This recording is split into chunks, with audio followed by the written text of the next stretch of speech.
3 जनवरी यानी हफ्ते को अमेरिका ने गैर मामूली तौर पर वेनेजुएला के दारुल हुकूमत पर हमला कर दिया और वेनेजुएला के 63 साला सदर निकोलस मदुरो और उनकी अहलिया सीलिया फ्लोरेस को अगवा करके न्यूयॉर्क मुंतकिल कर दिया। और इस वक्त सदर निकोलस मदुरो और उनकी अहलिया न्यूयॉर्क की अमरीकी वफाकी अदालत में मौजूद हैं जिन पर अमरीका ने मंशियात की स्मगलिंग के नेटवर्क की सरपरस्ती के इल्ज़ामात लगाए हैं। इसी दौरान अमरीकी सदर ट्रंप ने वेनेजुएला के अलावा कोलंबिया, मैक्सिको और ईरान में भी मुमकिन फौजी कार्रवाइयों की धमकी दे दी है और क्यूबा के बारे में कहा है कि वो एक नाकाम रियासत है और मुमकिन तौर पर खुद ही गिर सकती है। इसके अलावा ट्रंप ने ग्रीनलैंड के हवाले से भी ये कह दिया है कि वो हमें अपनी सलामती के लिए चाहिए। Venezuela is very sick. Colombia is very sick too, run by a sick man who likes making cocaine and selling it to the United States, and he's not going to be doing it very long. There will be an operation by the U.S. It sounds good to me. By the way, you have to do something with Mexico. Mexico has to get their act together because they're pouring through Mexico, and we're going to have to do something. We'd love Mexico to do it. They're capable of doing it, but unfortunately the cartels are very strong in Mexico. Right now, Greenland is covered with Russian and Chinese ships all over the place. We need Greenland from the standpoint of national security, and Denmark is not going to be able to do it. Cuba looks like it's ready to fall. Are you considering U.S. action in Cuba? We're not. I think it's just going to fall. I don't think we need any action. It looks like it's going down. There's been protesters killed in Iran. You said we were locked and loaded, ready to go. What is the line there for when the U.S. is going to get involved in those protests? We'll take a look. We're watching it very closely. If they start killing people like they have in the past, I think they're going to get hit very hard by the United States.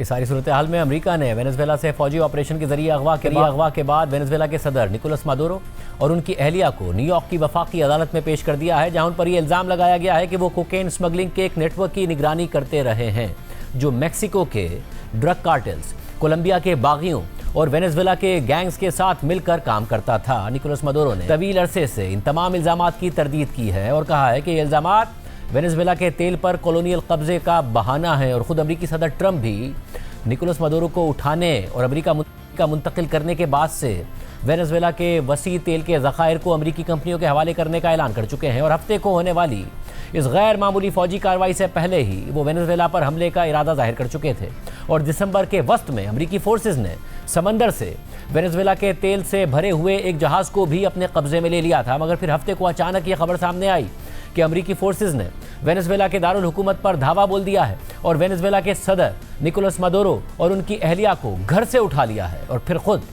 सदर Trump ने इस कार्रवाई का ऐलान अपनी social media post के जरिए किया और निकोलस मदुरो की अमरीकी फोर्सेज की हिरासत में तस्वीर भी शेयर कर दी। लेकिन अचानक से इतनी बड़ी कार्रवाई कैसे हुई और इस कार्रवाई में अमेरिका की कौन सी फोर्सेज ने हिस्सा लिया और वो कैसे निकोलस मदुरो की सख्त सिक्योरिटी को तोड़ने में कामयाब हुए, इस हवाले से रॉयटर्स की तफसीली रिपोर्ट सामने आई है, जिसके हफ्ते की सुबह 4:21 पर अमरीकी सदर ट्रंप ने ट्रूथ सोशल पर लिखा कि अमरीका ने वेनेजुएला के सदर निकोलस मदुरो और उनकी अहलिया को गिरफ्तार करने के लिए एक कार्रवाई की है। यह गैर मामूली कार्रवाई अचानक हुई थी, लेकिन इस मामले से वाकिफ ज़राए के मुताबिक यह हालिया बरसों में अमरीका की सबसे पेचीदा कार्रवाइयों में से एक थी और इस कार्रवाई की मनसूबाबंदी गुज़िश्ता कई महीनों से जारी थी और इसमें तफसीली रिहर्सल्स भी शामिल थी। अमरीकी फ़ौज की डेल्टा फोर्स पर मुश्तमिल एक एलीट दस्ते ने निकोलस मदुरो के सेफ हाउस की रेप्लिका तैयार की थी और मजबूत हिफाजती इंतजामात वाले इस घर में दाखिल होने की कई मशकें की थीं। एक जरिए के मुताबिक CIA की एक छोटी टीम अगस्त से ही वेनेजुएला के दारुल हुकूमत में मौजूद थी, जिसने वेनेजुएला के सदर निकोलस मदुरो की रोज़मर्रा की नकलो हरकत के बारे में मालूमात फराहम की, जिससे उन्हें पकड़ना आसान हो गया। 2 दीगर ज़राए ने बताया कि अमरीकी खुफिया इदारे का एक शख्स निकोलस मदुरो के करीबी अफराद में मौजूद था जो उनकी सरगर्मियों पर नज़र रख रहा था और कार्रवाई के दौरान उनकी लोकेशन की निशानदही करने के लिए तैयार बैठा था। तमाम इंतजामात मुकम्मल होने के बाद अमरीकी सदर ट्रंप ने 4 दिन पहले इस कार्रवाई की मंजूरी दी, लेकिन फौजी मनसूबा साजों ने मशवरा दिया कि बेहतर मौसम और कम बादल होने तक इंतजार किया जाए। अमरीका के chairman joint chiefs of staff general Dan Caine ने सहाफ़ियों को बताया कि ईस्टर्न टाइम के मुताबिक जुम्मे की रात 10:46 पर सदर ट्रंप ने इस कार्रवाई की हतमी इजाज़त दे दी, जिसे ऑपरेशन एब्सोल्यूट रिजॉल्व का नाम दिया गया। रिपोर्ट में मज़ीद लिखा है कि फ्लोरिडा के पाम बीच में वाक़े अपने मारे लागो क्लब में सदर ट्रंप अपने मुशीरों के साथ इस कार्रवाई को बराह रास्त देख रहे थे। कार्रवाई मुकम्मल होने के चंद घंटों बाद ट्रंप ने फॉक्स न्यूज़ पर कहा कि मैंने कुछ बहुत अच्छे काम किए हैं, लेकिन मैंने कभी ऐसा कुछ नहीं देखा। हमले से पहले अमरीकी वजारत दिफा यानी पेंटागन ने कैरेबियन में अपनी फौजी ताकत में बड़ा इजाफा कर दिया था, जिसमें एक तैयारा बरदार बहरी जहाज, 11 लड़ाका तैयारे और मजीद 1 दर्जन से ज़्यादा F-35 तैयारे शामिल थे। मजमूई तौर पर 15,000 से ज़ायद फौजी इस खित्ते में पहुंचे, जिसे अमरीकी हुक्काम तवील अरसे से मंशियात के खिलाफ कार्रवाइयाँ करार देते आए हैं। ज़राए में से एक के मुताबिक ट्रंप के सीनियर माविन स्टीफन मिलर, वजीर खारजा मार्को रूबियो, वजीर दिफा पीट हेग्सेट और CIA के डायरेक्टर जॉन रेडक्लिफ ने सेंट्रल टीम बनाई, जो कई महीनों तक इस मामले पर काम करती रही और अक्सर सदर ट्रंप से मुलाकातें भी करती रही है। रॉयटर्स की रिपोर्ट के मुताबिक ज़राए ने यह भी बताया कि पेंटागन ने खामोशी से इस खित्ते में ईंधन भरने वाले फिजाई टैंकर्स, ड्रोन्स और इलेक्ट्रॉनिक जैमिंग में महारत रखने वाले तैयारे भी मुंतकिल कर दिए थे। अमरीकी हुक्काम के मुताबिक फिजाई हमलों में फौजी अहदाफ को निशाना बनाया गया। हमलों के साथ ही अमरीकी स्पेशल फोर्सेज भारी असलहे के साथ वेनेजुएला के दारुल हुकूमत में दाखिल हो गई, जिनके पास ब्लू टॉर्च भी थी ताकि ज़रूरत पड़ने पर सदर निकोलस मदुरो की रिहाइशगाह के स्टील के दरवाजे काटे जा सके।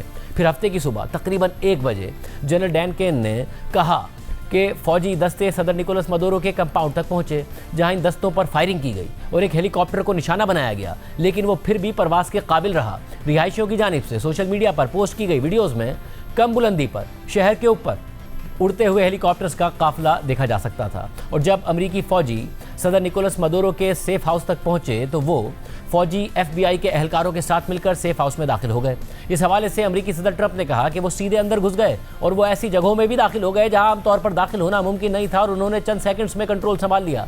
और जब अमरीकी फौजी इस सेफ हाउस के अंदर दाखिल हो गए तो जनरल डैन केन के मुताबिक वेनेजुएला के सदर निकोलस मदुरो और उनकी अहलिया ने सरेंडर कर दिया, जबकि ट्रंप के मुताबिक वेनेजुएला के सदर ने एक सेफ रूम तक पहुंचने की कोशिश की, लेकिन वो दरवाज़ा बंद नहीं कर सके। ट्रंप के मुताबिक कुछ अमरीकी फौजी जख्मी हुए, लेकिन कोई मारा नहीं गया। रिपोर्ट में मज़ीद लिखा है कि इस कार्रवाई के दौरान अमरीकी वजीर खारजा मार्को रूबियो ने अमरीकी कानून साजों को इतला दी कि यह ऑपरेशन जारी है। अमरीकी हुकाम के मुताबिक ये इतला कार्रवाई शुरू होने के बाद दी गई, पहले नहीं, जैसा कि आमतौर पर किया जाता है। जनरल डैन केन के मुताबिक जब अमरीकी फौजी वेनेजुएला की हुदूद से निकल रहे थे तो उन्हें मुतादिद झड़पों का सामना करना पड़ा और सुबह 3:20 पर हेलीकॉप्टर्स समंदर के ऊपर थे और निकोलस मदुरो और उनकी अहलिया हेलीकॉप्टर में मौजूद थे। और ट्रंप ने इस कार्रवाई का ऐलान करने के तकरीबन 7 घंटे बाद एक और पोस्ट की, जिसमें गिरफ्तार शुदा वेनेजुएला के सदर की तस्वीर थी, जिसमें उनकी आंखों पर पट्टी बंधी हुई थी, हथकड़ियाँ लगी हुई थीं और उन्होंने ग्रे रंग के कपड़े पहने हुए थे। वाज़ेह है कि माजी में जब अमेरिका किसी मुल्क में हमले करता रहा है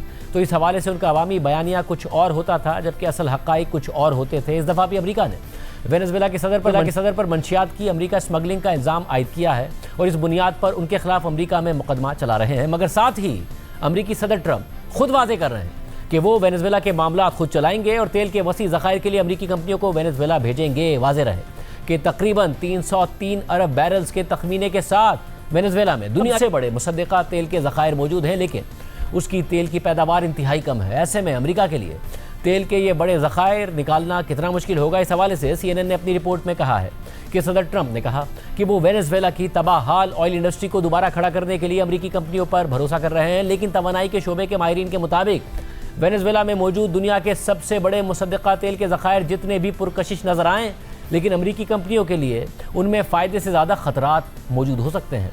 वेनेजुएला से ज़्यादा तेल निकालने के लिए मुल्क के तबाहाल तेल के बुनियादी इंफ्रास्ट्रक्चर को दोबारा बनाना होगा, जिस पर खुद ट्रंप के मुताबिक अरबों डॉलर्स खर्च होंगे। इसके अलावा इस वक्त तेल की कीमतें इतनी ज़्यादा नहीं हैं कि इस किस्म की सरमायाकारी एक आसान फैसला हो। मज़ीद ये भी है कि वेनेजुएला के ख़ास किस्म के खाम तेल को साफ़ करना खुद एक महंगा अमल है। ये काम किसी सियासी तौर पर मुस्तहकम मुल्क में भी मुश्किल होता, लेकिन एक ऐसे मुल्क में तो और भी ज़्यादा मुश्किल है जो अपने सदर की बरतरफी के बाद सियासी बहरान का शिकार हो। तेल की बैनुल-अक़वामी कंपनियाँ 1 सदी से ज़्यादा अरसे से वेनेजुएला में काम कर रही हैं। अमेरिका के करीब होने की वजह से वेनेजुएला अमरीकी मफादात के लिए एक अहम स्ट्रेटेजिक पार्टनर रहा है। उसके सस्ते और हेवी तेल ने अमरीकी तेल की कंपनियों के लिए बेहतरीन मौका फराहम किया था, जिन्होंने अपना पूरा रिफाइनरी इंफ्रास्ट्रक्चर वेनेजुएला के खाम तेल के मुताबिक तैयार किया था। इसके अलावा 1990 की दहाई के आगाज़ में वेनेजुएला ने नई पॉलिसियाँ मुतारिफ कराई थी, जिनका मकसद तेल के शोबे में मज़ीद सरमायाकारी की हौसला अफजाई करना था। लेकिन जब सोशलिस्ट ह्यूगो चावेज़ ने 1999 में इक़्तिदार संभाला तो उन्होंने तेल की सनत को बराह रास्त अपने कंट्रोल में ले लिया और वेनेजुएला के तेल के बुनियादी इंफ्रास्ट्रक्चर को जंग लगने और टूट फूट के लिए छोड़ दिया। और इस वजह से मुल्क में तेल की कंपनियां अपनी सलाहियत के मुताबिक ज़्यादा खाम तेल पैदा नहीं कर सकी और गुज़िश्ता 25 साल में मुल्क की पैदावार 1/3 से भी ज़्यादा कम हो गई। शेवरॉन वेनेजुएला में तेल की आखिरी अमरीकी कंपनी है जो गुज़िश्ता दहाई में काम करती रही है, क्योंकि अमरीकी पाबंदियों के बावजूद कुछ खास इजाज़तनामे इस कंपनी को वहाँ ऑपरेशन जारी रखने की इजाज़त देते रहे। शेवरॉन के पैदा करदा वेनेजुएला के तेल का तकरीबन 1/4 हिस्सा अमेरिका को बरामद किया जाता है। हफ्ते को अमेरिकी कार्रवाई के बाद शेवरॉन के तर्जुमान ने कहा कि कंपनी तमाम मुतल्लिका कवानीन और ज़वाबित की मुकम्मल तामील के साथ काम जारी रखेगी। इस सारी सूरत हाल में वेनेजुएला के सदर के उठाए जाने के बाद उनकी नायब सदर और वज़ीर तेल डेल्सी रोड्रिगेज ने कायम मकाम सदर का चार्ज संभाल लिया है और चार्ज संभालने के बाद उन्होंने अमरीकी इक़दामात की सख्त मजम्मत की थी और कहा था कि निकोलस मादुरो ही हमारे सदर हैं और अमेरिका ने उन्हें अगवा किया है। मगर आज अमरीकी सदर ट्रंप ने सहाफ़ियों से गुफ्तगू के दौरान वेनेजुएला पर एक और हमले के इम्कान को भी मुस्तरद नहीं किया और कहा कि अगर वेनेजुएला की कायम मकाम हुकूमत दुरुस्त रवैया अख्तियार नहीं करती तो वो दोबारा हमला कर सकते हैं। Just sounded like you weighed out another strike, another land strike at least in Venezuela. We were prepared to do a second strike if we needed. We're totally prepared. But that's off We're the still table. prepared. That's off the table now. No, it's not. If they don't behave, we will do a second strike. Are you going to demand that Delcy Rodriguez let opposition figures return or free any political prisoners? We haven't gotten to that yet. Right now, what we want to do is fix up the oil, fix up the country, bring the country back, and then have elections. Trump के इस बयान के बाद आज Venezuela की कायम मकाम सदर डेल्सी रोड्रिगेज का बदला हुआ मौक़िफ़ सामने आया है। इस हवाले से रॉयटर्स ने लिखा है, वेनेजुएला की कायम मकाम सदर डेल्सी रोड्रिगेज ने अपना मौक़िफ़ बदलते हुए कहा है कि अमेरिका के साथ बाइज़्ज़त ताल्लुक़ात कायम करना उनकी तरजीह है। हालांकि उन्होंने पहले सदर निकोलस मादुरो की गिरफ्तारी को कब्ज़ा करने वालों की जानिब से तेल की चोरी और अगवा करार दिया था। वेनेजुएला की कायम मकाम सदर डेल्सी रोड्रिगेज ने कहा कि हम अमरीकी हुकूमत को दावत देते हैं कि वो बैनुल-अक़वामी कानून के दायरे में बाहिमी तरक्की के लिए ताउन के एजेंडे पर मिलकर काम करे ताकि देरपा कम्युनिटी कोऑर्डिनेशन को मजबूत बनाया जा सके। सदर ट्रंप हमारे अवाम और हमारा खित्ता अमन और मुकालमे के मुस्तहिक हैं, जंग के नहीं। रॉयटर्स के मुताबिक 56 साला डेल्सी रोड्रिगेज एक बाएं बाजू के बागी जंगजू की बेटी हैं और सदर निकोलस मादुरो उन्हें टाइग्रेस कहकर सराहते थे, लेकिन वो एक प्रैक्टिकल शख्सियत के तौर पर भी जानी जाती हैं जिनके निजी शोबे में अच्छे ताल्लुकात हैं और वो मुआशी उसूलों पर यकीन रखती हैं। अमरीकी हमलों के बाद वेनेजुएला के अंदर सियासी अदम इस्तेहकाम पैदा हो गया है और ख़ित्ते के बाकी ममालिक भी गैर यकीनी की सूरत हाल का शिकार हैं और वो अमरीकी हमलों की मजम्मत कर रहे हैं, जबकि दुनिया के दीगर ममालिक का इस हवाले से मिला जुला रद्द अमल सामने आ रहा है, जहाँ मगरबी ममालिक ख़ासतौर पर अमरीका के इत्तेहादी निकोलस मादुरो के अगवा को जायज़ करार दे रहे हैं, मगर साथ ही वो बैनुल-अक़वामी कानून के एहतराम कर रहे हैं, जबकि वेनेजुएला के इत्तेहादी रूस और चीन इन हमलों की सख्त तरीन अल्फाज में मजम्मत कर रहे हैं। अमरीकी टीवी CNBC के मुताबिक चीन ने वेनेजुएला पर अमरीकी हमले पर रद्द अमल दिया है और अमरीका से मुतालबा किया कि वेनेजुएला के सदर निकोलस मादुरो और उनकी अहलिया को रिहा किया जाए और इस बहरान को बातचीत के जरिए हल किया जाए। जबकि आज चीन की वजारत खारजा के तर्जुमान ने एक प्रेस ब्रीफिंग में कहा कि चीन वेनेजुएला की हुकूमत के साथ मज़बूत राब्ते और ताउन बरकरार रखे हुए है और तेल की बरामदात समेत ताउन को मज़ीद गहरा करने की चीन की आमादगी सूरत हाल में किसी भी तब्दीली के बावजूद मुतासिर नहीं होगी। उन्होंने मज़ीद कहा कि वेनेजुएला में चीन के मफादात को बैनुल-अक़वामी कानून के तहत तहफ़्फ़ुज़ दिया जाएगा। रिपोर्ट में मज़ीद लिखा है कि रूस की वजारत खारजा ने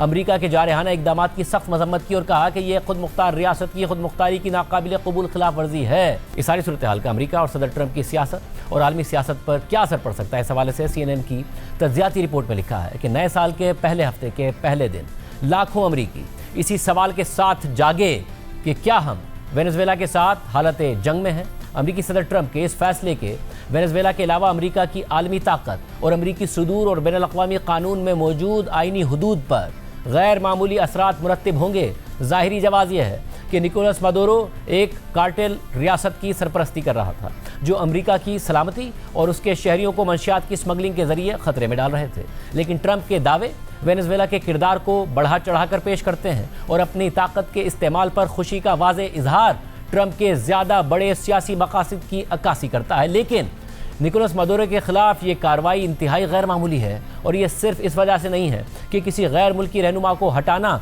एक्ट ऑफ वॉर समझा जाता है, बल्कि इसलिए क्योंकि ट्रंप का पूरा सियासी फ़लसफ़ा इस बात पर मबनी था कि अमेरिका बैरूनी हुकूमतों की तब्दीली के लिए मज़ीद कार्रवाइयों से गुरेज करेगा। अब इस मंसूबे का क्या हुआ जिसका मकसद गैर वाज़े बैरूनी सियासत में मुदाखलत रोकना था? क्या ट्रंप की अमेरिका फर्स्ट पॉलिसी ख़त्म हो गई है? शायद नहीं, बल्कि ये अब भी ज़्यादा सख्त और जारहाना अंदाज में मौजूद है। ट्रंप अब भी इस सख्त नज़रिए के तहत अमल कर रहे हैं कि जो चीज़ वो अमेरिका के कौमी मफादात के लिए अहम समझते हैं उसे हासिल किया जाए। बस इन चीज़ों की तारीफ 2016 के बाद बहुत वसी हो गई है। इसी तरह उनकी बगैर रोक टोक के ताकत के इस्तेमाल करने की ख्वाहिश भी बढ़ गई है, जो अमरीकी हदूद से बाहर तक फैल चुकी है। ट्रंप ने हफ्ते को फ्लोरिडा में अपनी रिहाइशगाह मार-ए-लागो में एक न्यूज़ कॉन्फ्रेंस के दौरान खबरदार किया कि अमेरिका कभी भी गैर मुल्की ताकतों को अपने लोगों को लूटने या अपने ही बर्रे आज़म में वापस धकेलने की इजाज़त नहीं देगा। हमारी नई कौमी सलामती की हिकमत अमली के तहत वेस्टर्न हेमिस्फेयर में अमरीकी बालादस्ती कभी भी मशकूक नहीं होगी। तज़िये में मज़ीद लिखा है कि हफ्ते के वाक़यात इस बात का सबूत हैं कि अमरीका दोबारा उस दौर में वापस लौट आया है कि जब अमरीकी सुदूर और खुफिया इदारे डिक्टेटर्स या नापसंदीदा रहनुमाओं को हटाकर कठपुतली हुकूमतें कायम करने की कोशिश करते थे। ये CIA की सियासी मुदाखलत की तारीख यादें भी ताज़ा करता है, ख़ास तौर पर लातीनी अमेरिका में, जहां ऐसी मुदाखलतें अक्सर नुकसानदेह साबित हुई हैं। निकोलस मदुरो को गिरफ्तार करने के लिए बज़ाहिर कामयाब फौजी कार्रवाई, जिसमें किसी अमरीकी फौजी की हलाकत नहीं हुई, ट्रंप की शोहरत को मजीद बढ़ाएगी कि वो फौजी ताकत का मुजाहरा करने में माहिर हैं, जैसा कि गुज़िश्ता साल ईरान के जौहरी तंसीबात पर उनके हमलों के बाद देखा गया। और ट्रंप की मजबूत रहनुमा के तौर पर दोबारा उभरती हुई शख्सियत बाद रिपब्लिकन वोटर्स को खुश करेगी, जैसा कि उनकी आईनी हदूद की खिलाफ वर्जी और लिबरल नक्कादों के खिलाफ उनका रवैया है। ये रिपब्लिकन पार्टी के उन मुखालिफिन की बगावत को भी दबा सकता है जो समझते हैं कि आइन के मुताबिक जंग का ऐलान कांग्रेस को करना होता है, सदर को नहीं। लेकिन सदर ट्रंप एक खतरा मोल ले रहे हैं, क्योंकि उनके हामियों की बड़ी तादाद पहले ही ईरान, नाइजीरिया, शाम और अब वेनेजुएला में उनके हमलों से नाराज़ है और मुल्क में मुआशी मुश्किलात के बारे में उनकी लापरवाही पर नाखुश है। डेमोक्रेट्स पहले ही नवंबर के मिड टर्म इंतखाबात से पहले इस मौजू को अपनी इंतखाबी मुहिम के बुनियादी नुक्ते के तौर पर पेश कर रहे हैं। रिपब्लिकन पार्टी के सियासी इम्कानात के लिए ज़रूरी है कि अमेरिका वेनेजुएला में वसी फौजी तैनातियाँ ना करे, जो 9/11 के बाद की जंगों के हालात के मानिंद होगा। लेकिन अगर निकोलस मदुरो की अचानक बरतरफी तशद्दुद में बदल गई, जैसा कि इराक, अफगानिस्तान और लीबिया में हुकूमत की तब्दीली की साबिक़ा अमरीकी कार्रवाइयों में हुआ, तो रिपब्लिकन पार्टी शदीद सियासी मुश्किलात में फंस जाएगी। CNN की तज़ियाती रिपोर्ट में मज़ीद लिखा है कि जब निकोलस मदुरो को न्यूयॉर्क में अमरीकी तहवील में मुंतकिल किया जा रहा था, तो ट्रंप की फ्लोरिडा में अपनी रिहाइशगाह मार-ए-लागो में विक्ट्री न्यूज़ कॉन्फ्रेंस खुद पसंदी से भरपूर थी। और इस प्रेस कॉन्फ्रेंस से 2003 में सदर बुश के तैयारा बरदार बहरी जहाज़ पर किए गए जीत के जश्न की याद ताज़ा हो गई, जब इराक में खून रेज तहरीक शुरू होने वाली थी। अमरीकी इंतजामिया के ये इकदामात ख़ास तौर पर उस सदर के माइंडसेट के लिए ख़तरनाक हो सकते हैं जो पहले ही खुद को नाकाबिल ख़ता और मुतलकुल इनाम समझते हैं। इराक और अफगानिस्तान में होने वाले नुकसानात और 2011 में मोअम्मर क़ज़्ज़ाफ़ी की बरतरफी के बाद लीबिया की तबाही ने अमरीकी माइंडसेट पर गहरा असर डाला था। ट्रंप ने अगले इक़दामात के बारे में मुख्तसर बात की, लेकिन उनके असल मकासद एक जदीद कॉलोनियल तर्ज़ अमल की जानिब इशारा करते हैं। इराक की मिसाल वेनेजुएला पर मुकम्मल तौर पर लागू तो नहीं होती, अगरचे वेनेजुएला को अक्सर एक वसी जराइम पेशा इदारे के तौर पर देखा जाता है, लेकिन इस मुल्क में मजहबी और कबायली तकसीम या ईरान जैसे जारहे पड़ोसी नहीं हैं जिन्होंने 2003 में इराक को जहन्नुम में धकेलने में मदद दी थी। और अब तक ट्रंप इंतजामिया ने रियासती ढांचे को तबाह नहीं किया, जैसा कि बुश के नाइबों ने बगदाद में किया, और उसके नताइज तबाहकुन साबित हुए। इसके अलावा सदर ट्रंप के इक़दामात ने पहले ही अमेरिका के अंदर सियासी हलचल पैदा कर दी है। इब्तिदाई तौर पर अमरीकी हुक्काम निकोलस मदुरो की गिरफ्तारी को मंशियात के इल्ज़ाम के तहत कानूनी कार्रवाई के तौर पर पेश करने की कोशिश कर रहे थे, लेकिन वेस्टर्न हेमिस्फेयर पर हुक्मरानी और वेनेजुएला के तेल पर कब्जे के बारे में ट्रंप के वसी दावों ने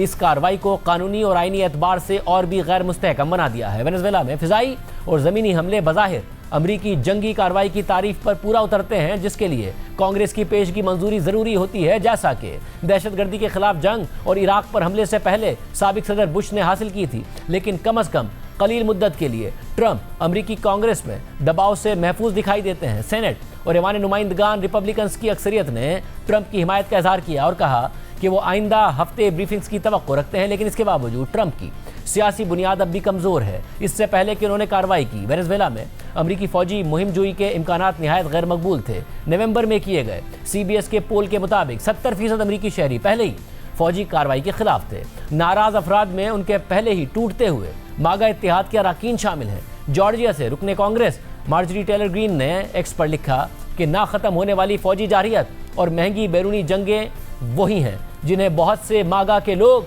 ख़त्म करने के लिए वोट देने का सोचते थे। अमेरिका से बाहर ट्रंप का निकोलस मदुरो के खिलाफ हमला इस बात की तस्दीक करता है कि उनकी मुतनाज़ अमरीकी कौमी सलामती की हिकमत अमली हकीकी है, जो अमरीका को बालादस्त बनाने और दीगर जगहों पर तवज्जो महदूद रखने का मुतालबा करती है। और जब रूस और चीन निकोलस मदुरो जैसे एक हलीफ को खोने के सदमे से निकलेंगे तो वो इस नए आलमी उसूल को अपने फ़ायदे के लिए इस्तेमाल करने का तरीका निकाल लेंगे। अब ट्रंप के बारे में बड़ा सवाल पहले से ज़्यादा संजीदा हो गया है कि वो कितनी दूर तक जाएंगे और उन्हें कौन रोकेगा।